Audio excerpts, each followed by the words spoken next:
Weekend म्हटलं म्हणजे ना आपल्या सगळ्यांच्याच घरामध्ये ना इडली आणि डोशाचा तर बेत असतोच. पण त्यासोबत जर अशा प्रकारचे जर आप्पे बनवले ना तर ते भरपूर हेल्दी असतात.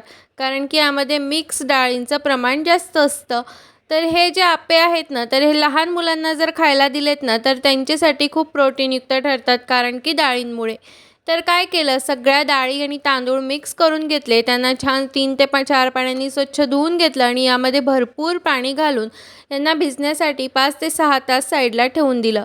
त्यानंतर रात्री मग हे डाळी ज्या होत्या तर त्या छान असं व्यवस्थित वाटून घेतल्या आणि दुसऱ्या दिवशी बघताय ना किती छान असं पीठ आपलं फर्मेंट झालंय ते.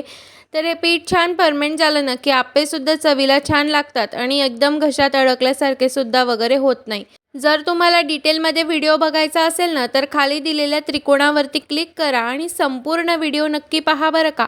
चला तर मग बाय.